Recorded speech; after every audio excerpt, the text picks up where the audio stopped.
올해 1조 매출 나오는 회사 내년에 얼마요? 2조 예상하고 있어요. 매출 몇 프로요? 100% 성장합니다. 지금 영업이익 같은 경우는 올해 같은 경우가 한 150억밖에 안 나왔어요. 근데 내년에 350억 예상하고요. 내후년에 780억 예상합니다. 아니 영업이익 100% 올라간다니까요.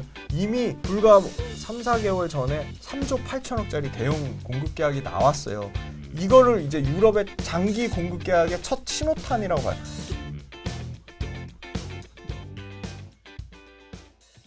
네, 대표님 이제 2차전지 얘기를 좀 많이 나눠봤는데 혹시 대표님께서 2차전지 말고 네. 또 새롭게 이 업종 유망한데 네. 대표님 또 좋아하시는 숫자 네네. 숫자가 좀 찍히는 것 같은데 네네네. 라고 하는 또 네. 좋은 주식이 있으실까요? 네. 근데 저번에도 이게 대표님께서 네네. 많은 또 네. 주식 설계해 네. 주셔가지고 네. 많은 공부가 됐었거든요. 아, 네네. 제가 세 종목 말씀드렸어요 지난 시간에.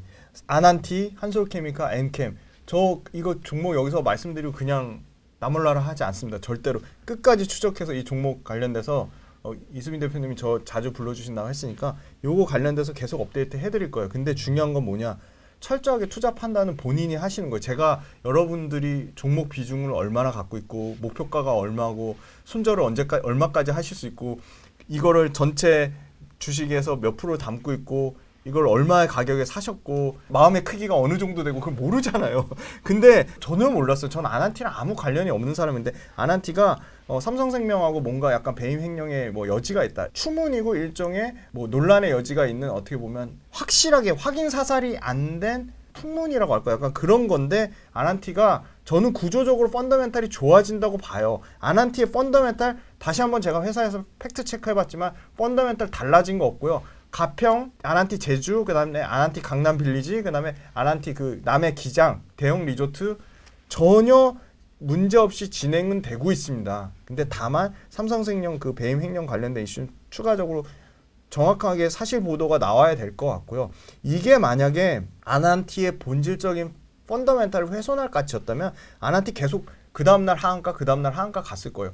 그 댓글에 너무 뭐 아난티 관련돼서 무슨 얘기를 하시는 분들이 있어. 그렇게 말씀하시면 제가 편하게 종목 말씀을 못 드려요. 제가 종목 말씀드리는 거는 뭐 이수민 대표님이 경고 문구도 띄워주시지만 이거는 철저하게 본인이 판단하에 결정을 하시는 거예요. 저는 같이 공부하고 이렇게 좋은 펀더멘탈이나 좋은 기업들이 있으니까 같이 고민하고 같이 분석하고 좋은 투자 기회를 한번 생각해 보자는 거지. 이거 사세요. 제가 무슨 리딩방 업체 대표입니까? 그건 전혀 아니에요. 저는 그냥 일반 개인, 여러분들하고 똑같은 그냥 개인 실전 전업 투자자입니다. 그러니까 제발 투자 판단을 철저히 본인이 결정하시고 투자 판단 관련돼서 여러 유튜브에 나와서 많은 종목들 얘기하시는 건 그냥 참고만 하세요. 그럼 뭘 참고하시면 되냐? 숫자, 논리적인 근거, 그 다음에 그 사람이 말하는 배경, 어떤 사심이나 편견이 없는지 그것만 따져보세요. 엔캠 먼저 말씀드릴게요. 양극재만 보는데 물론 양극재가 2차전지 소재단에서 원가 비중의 40%를 차지하는 건 제일 중요하죠. 가장 많은 비중을 차지하는데 그럼 엔캠이 하는 전액은 얼마 차지하냐? 원가 비중에서 13에서 15% 차지해요. 근데 원가 비중에서 13에서 15% 차지하는 거 무시할 거냐? 그건 전혀 아니라고 봅니다. 양극재가 가면요. 전액 나노신소재 같은 뭐 도전재, 실리콘 음극재, 전액, 첨가제 다 같이 가요. 물론 폭발적인 성장률은 다소 양극재만큼 안 나올 수 있으니까 덜 가는 것뿐이지 안 가지 않아요. 그러니까 엔캠 갖고 계신 분들 전혀 소외감 느끼실 필요 없을 것 같고요. 엔캠은 구조적인 엄청난 재미난 변화가 있습니다. 엔캠도 IRA의 수혜주예요. 엄청난 수혜주가 될 거라고 봐요. 이 엔캠이 영위하는 전액은요. 중국이 압도적으로 꽉 잡고 있어요. 네, 글로벌 1등부터 3등까지 다 중국이에요. 자, 1등이 틴치고요. 중국의 틴치입니다. 2등이 캡캠이에요. 이것도 중국이에요. 3등이 과오타이, 이것도 중국이에요. 근데 틴치, 그다음에 캡캠, 그다음에 과오타이 이 1등, 3등이 안타깝게도 미국하고 유럽에서 지금 못 쓸 위기에 처해 있어요. 그래서 공격적으로 이 틴치나 과오타이가 증설도 안 해요. 유럽이나 북미에서. 왜냐? IRA 법안하고 CRMA 법안 때문에. 그러면 중국의 영향이 절대적인데 4등 어디냐? 아, 우리의 자랑스러운 엔캠이 4등입니다. 엔캠이 4등인데 엔캠은 4가지 잘하고 있어요. 첫 번째, 글로벌 로컬라이제이션. 엔캠도 북미하고 유럽에서 미친 듯이 캐파를 증설하고 있다. 두 번째, 엔캠이 중국 시장의 침투율을 계속 뺏어오고 있다. 세 번째, 엔캠의 가격적인 경쟁력이 있다. 품질과 가격 경쟁력이 있다. 그리고 네 번째, 엔캠은 전방업체 그 IRA, CRMA의 톱티어 1, 2, 3등의 반사 수혜를 볼 게 명확하다. 그리고 엔캠 수요가 폭증하는 구간에서 판가를 인상하고 있어요. 전에 가격을 계속 올리고 있어요. 그리고 다섯 번째, 엔캠의 원자재가 리튬 염이거든요. 6불화 인산 리튬 가격이 떨어지고 있어요. 그러면 원가는 떨어지고 판가는 올리니까 엔캠의 구조는 좋아지죠. 마진이 좋아지는 구조죠. 그래서 봤더니 이 회사가 매출이 몇 프로느냐? 숫자 좋아한다고 했잖아요. 그럼 매출액 성장률, 영업이익 성장률이 양극재보다 엔캠이 딸릴까요? 절대 안 딸리고요. 엔캠 올해 1조 매출 나오는 회사, 이제 조 단위의 매출 나오는 회사 1조. 내년에 얼마야? 2조 예상하고 있어요. 매출 몇 프로요? 100% 성장합니다. 그럼 지금 영업이익 같은 경우는 올해 같은 경우가 한 150억밖에 안 나왔어요. 근데 내년에 350억 예상하고요. 내후년에 780억 예상합니다. 아니 영업이익 100% 올라간다니까요. 매출과 영업이익이요. 그러면 양극재만 투자하고 전액은 투자 안 하냐?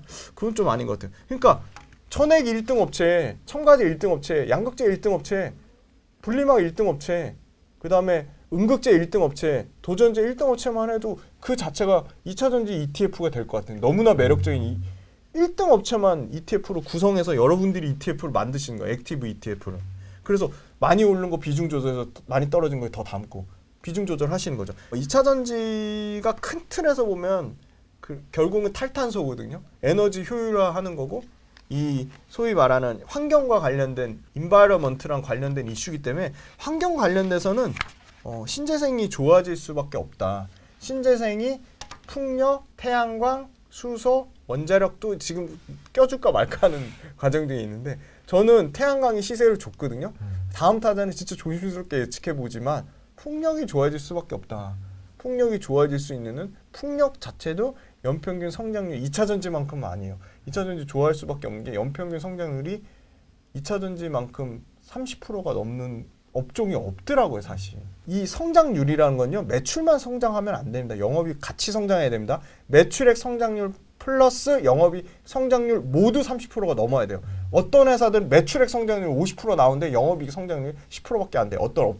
어떤 업종은 매출액은 정체되어 있어요. 근데 영업이익만 50%씩 성장해요. 의미 없다고 봅니다. 매출과 영업이익이 같이 성장해야 됩니다. 근데 그렇게 봤을 때 풍력은 지금 어떤 상황이냐? 매출 성장률이 30% 이상이 나오고요. 영업이익 성장률도 30% 나오는데 풍력의 전체 글로벌 시장은 연평균 해상 풍력이 26%가 나오고요. 30% 조금 안 돼요. 육상 풍력은 20% 조금 언더, 15에서 20 왔다 갔다 하는 수준이니까 전체 글로벌 그 성장률이 육상과 해상을 평균 내면 약 22% 정도니까 22%면 그래도 메가트렌드 성장하는 산업이라고 볼 수 있다. 그다음에 두 번째는 우리나라 풍력 업체들 상위 1등부터 5등까지 풍력 업체가 글로벌 경쟁력이 있느냐? 글로벌 기술 경쟁력이 있다고 보고 있습니다.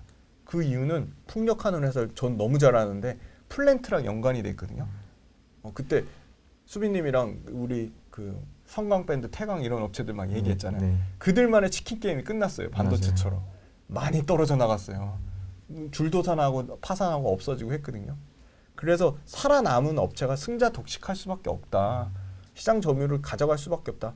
그렇게 살아남은 업체들이 CS 윈드, 삼강 MNT, 뭐 동국 SNC, CS 베어링 뭐 이런 회사들이에요. 뭐 SK 에코플랜트, 네, 그런 회사들 SK 뭐 D&D도 있고 뭐 LS 관련된 회사도 있고.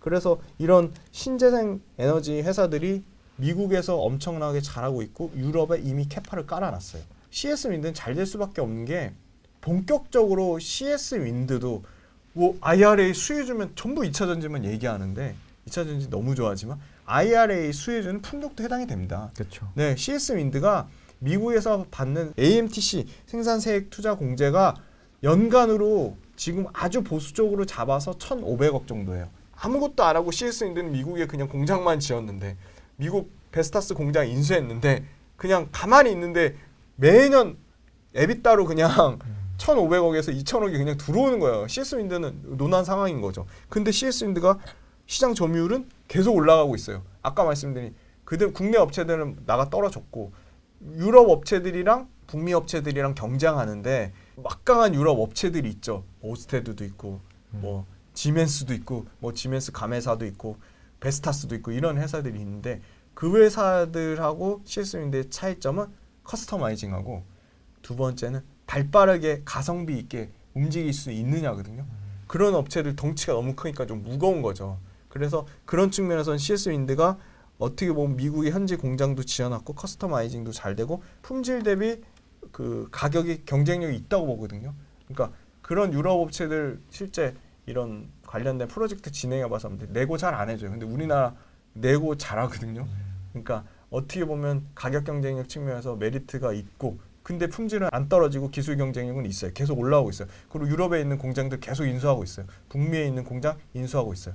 그리고 아시아에서는 대만 이런 뭐 일본, 동남아시아 이런 데 해상 풍력 진심인데 그런 데 관련돼서 CS 윈드가 꽉 잡고 있어요. 그래서 CS 윈드 그다음에 뭐 삼강 M&T 이런 회사들은 다 지금 세액공제 혜택도 받는데 매출과 이익의 성장률이 꺾이지 않고 있다. 그래서 CS 윈드가 그러면은 앞으로 계속 잘 될 거냐를 보는 거는 장기 공급 계약이 나오냐는 거거든요. 결국 철저하게 수주 산업인데 이미 불과 3, 4개월 전에 3조 8천억짜리 대형 공급 계약이 나왔어요. 이거를 이제 유럽의 장기 공급 계약의 첫 신호탄이라고 봐요. 3조 8천억 맺었으니까 이제 CS 윈드 수주 끝 이게 아니고요. 3조 8천억을 토대로 아까 말씀드린 지멘스, G 제너럴 일렉트릭, 뭐 지멘스 가메사, 오스테드 이런 데서 계속 추가적인 수주 계획이 나올 거라고 보고 있고 그 수주 계획 관련돼서는 계속 업데이트를 해드릴 겁니다. 그래서 베트남 공장 부분, 유럽 공장 부분, 그다음에 미국 공장 부분, 그다음에 국내 공장 부분이 생산 정상화되고 판가 인상하고 가동률 올라가고 제가 가동률 체크해보니까 CS 윈드도 가동률 지금 85%에 육박할 정도로 공장 잘 돌아가고 있다. 네, 그렇게 말씀드리겠습니다. 감사합니다. 네. 저도 이제 풍력적으로 공부해 보니까 네. 확실히 트렌드 자체가 점점 육상 풍력에서 해상 풍력으로 네. 넘어가고 있는데 해상 풍력의 또 좋은 점이 크기가 점점 커지다 보니까 맞아요. 네. 대형화되고 있어요. 예, 거기 들어가는 네. 이제 베어링, 네. 그다음에 타워 이런 네. 것들의 크기도 다 커져서 네. 그래서 이제 판가 인상에 대한 네. 모멘텀도 같이 받고 있는 게 아닐까. 진짜 정확한 걸 짚어주셨는데 맞아요. 대형화되면 가격이 비싸게 받을 수밖에 없고 그만큼 대형화를 처리할 수 있는 업체들로 더 쪼개질 수, 그렇죠. 더 국한될 수밖에 없다. 그럼 거기서 살아남는 업체는 당연히 거기에 수혜를 받을 수밖에 없다고 보고 있어요. 그렇죠. 네. 혹시 또 풍력 말고 네. IRA 수혜로 혹시 기대하고 계신 산업도 있으세요? 저는 이제 수소가 아까 우리 앞부분에서도 얘기했지만 수소가 좀 잘 될 거라고 보고 있는데 수소의 진심인 회사인데 본업을 잘하고 있는 회사가 중요하다. 하이브리드 회사. 본업을 잘하는데 수소의 진심인 회사가 압도적으로 사실 두산 퓨얼셀이 대장입니다. 근데 두산 퓨얼셀 말고 저는 효성 첨단 소재를 가져온 게 본업이 좋아요. 20년 동안 PET 타이어 코드 글로벌 시장 점유율 45%로 20년째 1위예요. PET 타이어 코드. 근데 타이어 코드가 매출 거의 2조 6천억 가까이 나오는 회사예요. 타이어 코드로. 근데 이 타이어 코드 관련돼서 말씀드리면 당연히 글로벌 세계 10등 회사야 뭐 미쉐린, 구디어, 뭐 한국 타이어 이런 데 당연히 효성 첨단 소재에서 타이어 코드가 들어가고요. 타이어 코드 시장 점유율이 50%인데 이 타이어 코드는 생산 가동률이 100%까지 회복이 됐어요. 그 이유는 타이어 코드 휘발유 차에만 들어가는 게 아니에요. 전기차에 들어가요. 그럼 전기차가 순간적인 가속력 때문에 엄청나게 타이어가 빨리 마모가 되거든요. 그러면 와 전기차의 새로운 수혜주예요. 타이어 코드가. 타이어 코드가 마모가 되면 엄청나게 타이어 코드가 많이 쓸 수밖에 없어요. 물량 자체가 폭증하는 거예요. 그리고 전기차 전용 타이어 코드 한국 타이어도 온이라는 브랜드로 이제 나가는 걸로 아는데 전기차 전용 타이어 코드는요. 일반 승용차, 일반 휘발유차 대비 최소한 1.7배입니다. 그러니까 약 70%가 더 들어가요. 30에서 70%가 더 들어가는 거가 지금 기술적으로 밝혀진 거로 나와 있고 두 번째는 그 전기차 모델 중에 잘 팔리는 게 테슬라도 이제 사이버트럭 나올 건데 뭐 연말에 또 다시 늦춰지긴 했는데 지금 제일 잘 팔리는 게 포드의 F150 픽업 트럭이거든요. 이거 크잖아요. 네. 뭐 GM은 허머라는 게 있고 이 픽업 트럭은 2배가 더 들어가거든요. 타이어 코드가. 당연히 배터리 2배 들어가는 것처럼 타이어 코드도 타이어 자체 인치도 고인치인데다가 전기차에 들어가니까 아까 1.7배 들어간다 했죠. 70%. 근데 양도 늘어나는데 그냥 구조적으로 더 써야 되는 거예요. 그래서 Q가 엄청나게 2배 이상 증가하고 두 번째는 효성이 주로 하는 이 소위 말하는 글로벌 유럽이나 미국은 SUV 세단 말고 SUV 있잖아요. 스포츠 유틸리티 차량 또한 기존의 세단보다 30%가 더 들어가요. 그러니까 물량은 늘어날 수밖에 없다. 폭증할 수밖에 없다. 근데 물량은 늘어났는데 비용 단에서 엄청 까먹은 거예요. 수출 운임 비용이 막 미친 듯이 올라가고 상해 운임 지수. 그게 5천 찍고 지금 뭐 한 8분의 1 토막이 났거든요. 1000대까지 떨어졌거든요. 그러니까 운임도 하락하고 있고 그다음에 원자재 가격도 안정화되고 있고 그래서 타이어 코드 본업이 지금 잘 되고 있어요. 타이어 코드 본업이 잘 돼서 타이어 코드 본업이 1분기가 성수이니까 1분기 실적 턴어라운드 하면서 쭉 올라가면 전기차 판매가 늘어남에 따라 전기차에 들어가는 타이어 코드가 늘어나고 물량이 늘어나고 전기차 들어가는 타이어 코드 비싸게 왔습니다. 가격을 30% 정도. 그러니까 P와 Q가 모두 동시에 증가하니까 자 타이어 코드 본업이 좋으니까 일단 본업으로 매출과 이익의 안정성이 보장이 되는 거죠. 왜냐면 타이어 코드 매출만 2조 6천억 가까이 하니까. 그다음에 그럼 이제 수소를 봐야 되는데 수소 관련돼서 작년에 적자일 줄 알았는데 작년에 드디어 탄소 섬유하고 아라미드 섬유 영업이 흑자 전환했거든요. 근데 이제 탄소 섬유하고 아라미드 섬유 비중 자체가 영업이익 단에서 5% 미만인데 이게 15%, 25%, 35% 수직 상승할 거예요. 왜냐? 탄소 섬유가 마진이 좋아요. 당연히 타이어 코드보다는 슈퍼 엔지니어링 플라스틱인데 마진이 좋을 수밖에 없잖아요. 근데 탄소 섬유가 재미난 게 제일 비싼 거는 항공용에 쓰였는데 항공용 거는 일본의 도레이 첨단 소재 거를 쓰는데 얘네도 효성 첨단 소재 기술 개발에 진심인 회사인 거죠. 다 떨어져 나갔거든요. 원래 효천만 했겠어요. LG도 하고 두산도 하고 했는데 다 떨어져 나가서 효천만 살아남았어요. 그래서 효천의 탄소 섬유가 최끝단인 기술 개발의 끝단이라고 볼 수 있는 항공용을 개발했어요. T1000이라고. 항공회사 입장에서도 도레이 첨단 소재가 슈퍼 을질할 거 아닙니까? 그래서 쪼개져 들어갈 수밖에 없다. 그래서 T1000이 아마 굉장히 확대되지 않을까 보고 있고 이 태양광에 들어가는 태양광 인곡 가열로 단열재 소재로 탄소 섬유를 쓰기 시작했어요.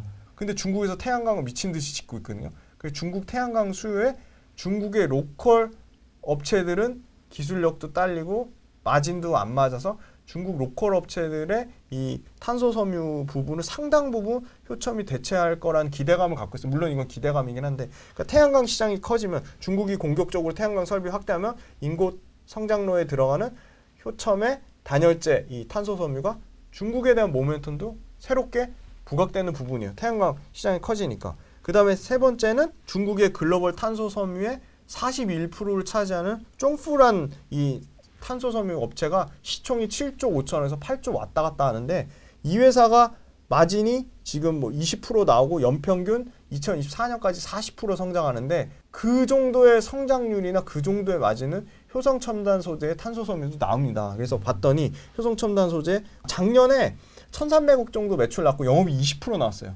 근데 효성첨단 소재 타이어 코드 영업이익률은 10%가 좀 안 되거든요. 10% 왔다 갔다 하는데 그러니까 2배 가까이 이익률이 좋은데 2025년까지 효성첨단 소재 탄소 섬유도 연평균 매출 성장률이 50%에 달아요. 그럼 작년에 1,800억 찍었으니까 올해 2,700억, 내년에 4,000억이죠. 2,700억, 4,000억까지 계속 올라가고 마진이 20% 가까이 되니까 매출은 45% 올라가고 영업이익은 56% 올라가니까 당연히 전체 매출에서 탄소 섬유 비중은 계속 커질 수밖에 없다. 효성 첨단 소재의 목적은 탄소 섬유를 2028년까지 24,000톤까지 해서 매출단에서 5,500억까지 올리겠다. 그리고 글로벌 탄소 시장 점유율 10등 밑에서 5등까지 올라왔어요. 지금 현재 딱 5등 정도 한대요. 근데 이거 3등까지 올릴 목적으로 가고 있고 그 이유는 정부에서 전주에서도 막 첨단 소재 지금 탄소 섬유 1등은 도레이하고 도레이 첨단 소재하고 테이진이라는 데가 1, 2등이거든요. 다 일본이잖아요. 좀 뺏어왔으면 좋겠고 그래서 효첨이 지금 5등이지만 3위까지는 치고 올라갈 거라고 보고 있어요. 그래서 그러면 효첨이 그럼 실적이 늘어나느냐?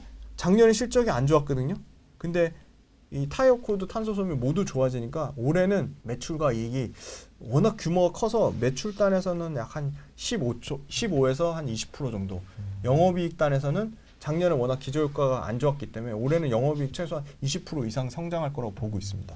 근데 PER 기준으로 보면 9배 정도 수준이에요. 그러면 효성첨단 소재의 타이어 코드 부분에 대한 이 소위 말한 타이어 업체 정도 평균 PER 수준인 거예요.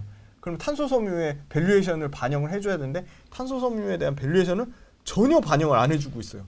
그래서 너무 안타까운데 아니나 다를까 바닥권에서 효성 첨단 소재를 기관과 외국인이 수급 보시면 야금야금 매집을 하고 있어요. 지금 88만 원 찍던 회사가 32만 원까지 3분의 1 토막 났다가 지금 40만 원 초중반으로 올라오고 있으니까 이제 초입 국면에 있지 않을까. 네, 오늘 이렇게 또 훈남 주식TV 운영하고 계시는 김지훈 대표님 모시고 또 네. 다양한 인사이트 감사히 들어봤는데요. 여전히 너무나 편안하게 해주신 이수민 대표님 너무 감사드리고 또 불러주신다고 하니까 또 새로운 내용 2차 전지도 업데이트 해드리고 제가 오늘 말씀드린 포스코홀딩스도 업데이트 해드리고 효성첨단 소재도 업데이트 해드리겠습니다. 근데 주식의 가격 하루하루 많이 당연히 변동성이 있는 게 주가입니다. 근데 그 변동성을 견디지 못하실 거면 투자 안 하시는 게 맞고요.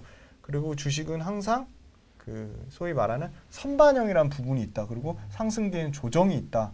근데 추세나 방향성이 너무 중요하다. 그래서 이런 것들 다 체크를 해보시고 철저하게 공부를 하셔야 돼요. 엄청나게 공부하셔야 돼요. 유튜브 찾아보는 게 공부가 아니고요. 물론 부자TV에서 이수빈 대표님이 알아서 정리를 너무 잘해줘요. 근데 그거 듣고 끝이 아니야. 본인만의 것으로 내재화시켜야 됩니다. 그러려면 손품을 팔아서 이수빈 대표님이 얘기한 것들, 제가 얘기한 것들을 실제 찾아보세요. 기사도 찾아보시고 레포트도 읽어보시고 다트 들어가서 사업 그 전자공시도 보시고 또 좋은 유튜브 채널, 뭐 서재영 대표님 채널, 부자TV 채널, 뭐 훈훈한 지식 채널 이런 것도 보시고 그래서 많은 공부를 하시고 그 다음에 사고가 유연하셔야 되는데 사고가 유연하셔야 되는 거는 다른 사람들의 얘기를 듣고 긍정적으로 긍정론자가 돈을 법니다. 그래서 열린 마음으로 이 사람 의견도 들어보고 저 사람 의견도 들어보고 그런 의견들을 종합해서 본인만의 내재화해서 확실한 투자 철학이나 매매 전략을 기준을 세우시라. 그리고 마지막으로 제가 주식 미쳐서 그런지 모르겠는데 이수민 대표님도 저랑 엄청나게 공감을 하셨어요. 이거 새로운 기업 알아가고 우리나라 이렇게 국뽕 나올 정도로 이렇게 잘하는데 이런 회사들 알아가고 이런 회사 투자해서 내가 돈까지 벌으면 이렇게 고맙고 감사한 일이 없을 수 없잖아요. 그리고 이런 회사들한테 투자해서 이런 회사들이 새로운 신규 인력을 뽑고 계속 연구 개발하고 선순환이 되거든요. 진짜 말 그대로 선한 돈이 되는 거죠. 그래서 이 주식 투자를 공부하는 과정을 꼭 즐기시고 한 주라도 꼭 실전 투자가 돼 보시는 실전 투자 경험을 쌓으시면 그게 진짜 나중에 장기적으로 여러분들도 경제적 독립, 경제적 자유를 반드시 꼭 누릴 수 있을 것이라고 믿습니다. 감사합니다. 그럼 함께 인사드리겠습니다. 여러분 행부 되세요. 안녕하세요.